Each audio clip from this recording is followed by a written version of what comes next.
똥손 클래스 가족 여러분 반갑습니다. 이용태 작가입니다. 자, 오늘은 곰믹스 마지막 시간이 될 것 같은데요. 작업한 내용을 최종적으로 출력, 즉 동영상 파일로 만들어주는 인코딩에 대해서 살펴보도록 하겠습니다. 곰믹스를 통해서 멋지게 편집을 했다면 그 마지막 과정은 동영상 파일을 만들어주는 것이겠죠. 만들어진 동영상을 그냥 단순히 보기 위한 목적도 있지만 우리는 지금 유튜브를 위한 그러한 작업을 하기 위한 과정이기 때문에 유튜브에 적합한 그런 파일을 만들어 주어야 할 것입니다. 자, 이제부터 작업한 내용을 다양한 규격으로 설정을 해서 동영상 파일을 만드는 방법에 대해서 살펴보도록 하겠습니다.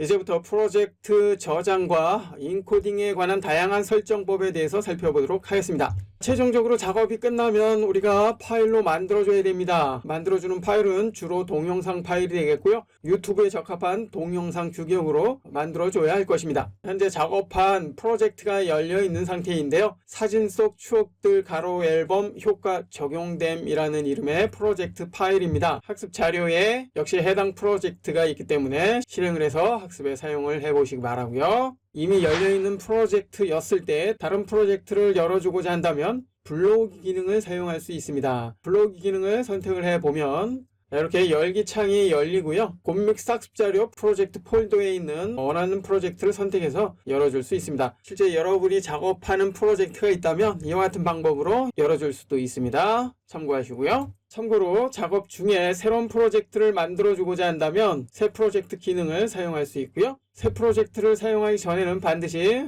지금 작업하고 있는 프로젝트를 저장을 해줘야 되겠죠. 작업한 내용을 저장하기 위해서는 프로젝트 저장 기능을 사용할 수 있습니다. 현재는 이미 저장된 상태이기 때문에 이 기능은 비활성화되어 있고요. 만약 어떠한 작업을 수행을 해준다면 수행을 하고 난 후에 보니까 프로젝트 저장 기능이 활성화된 것을 알 수가 있습니다. 이제 이 기능을 선택을 한다면 같은 이름, 같은 위치에 해당 프로젝트가 저장이 되겠고요. 그리고 그 옆에는 다른 이름으로 저장 기능이 있습니다. 즉 복사를 해준다는 개념인데요. 지금의 프로젝트를 작업을 하다가 다른 방향으로 작업을 하고자 한다면 그 방향이 어떻게 흘러갈지 예측을 할 수가 없을 것입니다.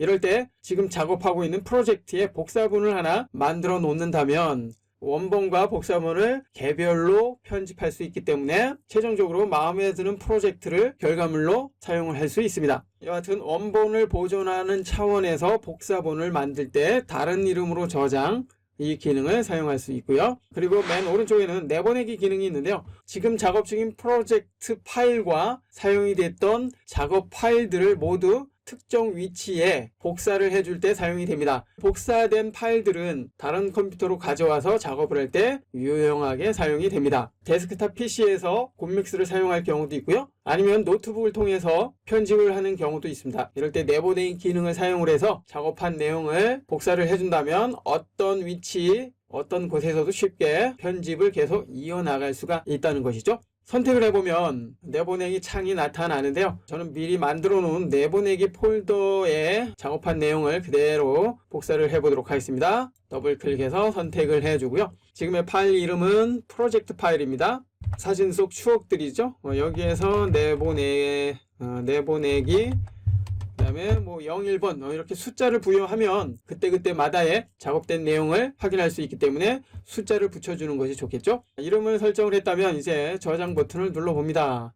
그러면 이렇게 내보내기 폴더에 사용이 되고 있던 작업 파일들과 프로젝트 파일이 만들어진 것을 알 수가 있습니다. 이제 이 파일을 USB와 같은 저장 공간에 복사를 해서 다른 곳에서도 편집을 계속 이어나갈 수가 있습니다. 아주 유용한 기능이기 때문에 참고를 해 주시기 바라고요. 계속해서 이번에는 최종적으로 파일을 만드는 인코딩에 대해서 알아보도록 하겠습니다. 화면 아래쪽에 인코딩에 대한 다양한 기능들이 있는데요. 폴더는 인코딩 되는 파일, 즉 만들어질 동영상 파일의 경로, 즉 폴더를 재설정을 해줄 수가 있고요. 그리고 폴더는 지정된 폴더를 이렇게 열어줄 수가 있습니다. 현재 저장될 폴더가 어떤 폴더인지 확인할 때 유용하게 사용이 되는 기능이고요.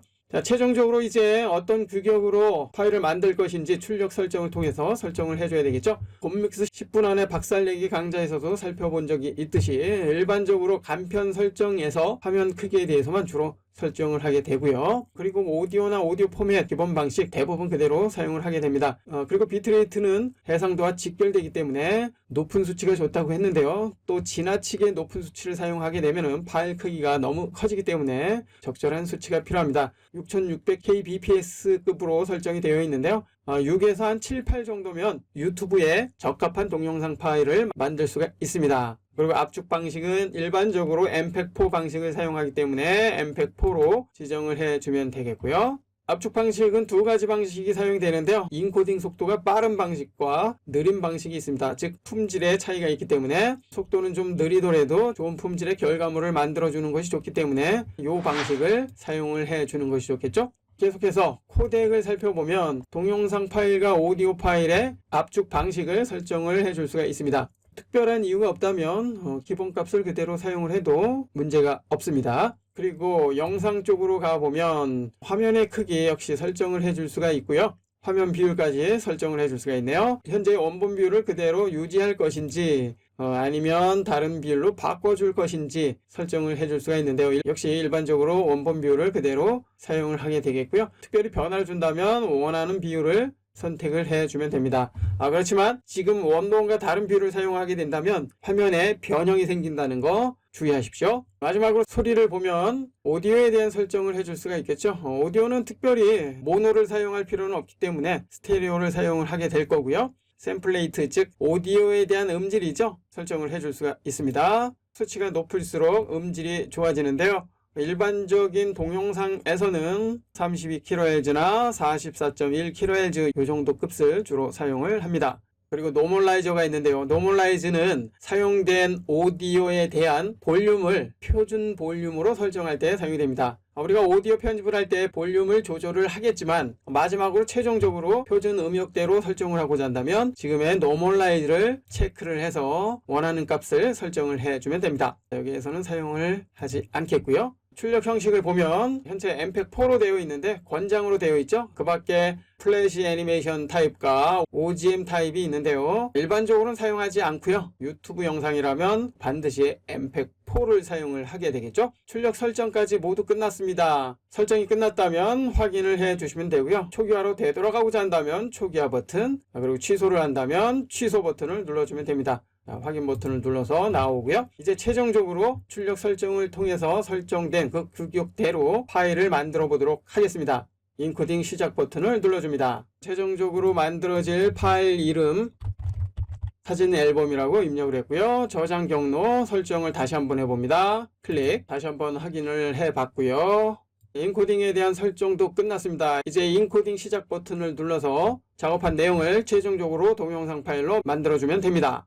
참고로 동영상 파일이 만들어지는 시간은 작업 길이와 적용된 효과 그리고 자막 등에 관한 작업 내용에 따라서 달라질 수 있고요. 컴퓨터 시스템 환경에 따라서도 차이가 난다는 거 참고하십시오. 인코딩 작업이 모두 끝났습니다. 이제 만들어진 동영상 파일을 열어서 확인을 해 봐야 되겠죠. 재생하기 버튼이 있고요. 폴더를 열어서 확인할 수 있는 기능이 있습니다. 폴더 한번 열어볼까요? 폴더가 열렸고요. 사진 앨범이 정확하게 동영상 파일로 만들어진 것을 알 수가 있습니다. 이제 더블 클릭해서 확인을 해보면 되겠고요. 확인 후 문제가 있다면 제 작업을 통해서 문제를 해결해 준 다음에 다시 동영상 파일로 만들어주면 됩니다. 지금까지 곰믹스를 통해서 동영상 편집을 하는 다양한 방법에 대해서 살펴봤습니다. 살펴본 것처럼 처음 동영상 편집을 하시는 분들에게 곰믹스는 아주 쉽고 간편하게 사용할 수 있는 그러한 툴이기 때문에 어렵지 않게 사용을 할 수가 있을 것입니다. 물론 곰믹스에서 끝나지 마시고요. 곰믹스를 통해서 동영상 편집에 대한 메커니즘을 확실하게 이해를 했다면 보다 멋지고 세련된 결과물을 만들어줄 수 있도록 도전을 해보시기 바랍니다. 그러한 툴들은 다양한데요. 똥손 클래스에서는 일반적으로 사용이 되는 프리미어 프로나 베가스 프로, 히트필름, 파이널 컷 프로 등 다양한 동영상 편집 툴을 동영상 강좌로 만들 계획이 있기 때문에 학습에 잘 활용을 해보시기 바랍니다. 그러기 위해서는 똥손 클래스 여러분의 무한대의 관심이 필요하다는 거 다들 알고 계시죠? 마지막으로 팁 하나 드리고 마무리를 하겠습니다. 곰믹스에서는 작업에 사용이 된 이 파일들을 삭제를 해도 타임라인에 적용된 이 파일들은 그대로 보존이 된다는 거 이 기능은 다른 편집 툴에서는 볼 수 없는 그러한 기능입니다. 이 기능의 장점은 파일을 많이 사용을 했을 경우에 지금의 이 공간을 여유 있게 사용할 수 있는 장점을 가지고 있습니다. 지금까지 곰믹스 끝까지 시청해 주신 분들께 감사드리고요. 저는 보다 유익한 다른 강좌를 통해서 다시 찾아뵙겠습니다. 똥손가족 여러분, 오늘도 수고 많으셨습니다. 곰믹스 강좌는 오늘로서 마지막이지만 앞으로 프리미어나 애프터 이펙트, 히트필름, 베가스 프로 기회가 된다면 파이널 컷 같은 다양한 동영상 편집을 배울 수 있는 강좌들을 하나하나 만들어 가도록 하겠습니다. 똥손이 금손이 되는 그날까지 함께 하겠습니다. 아자아자 화이팅!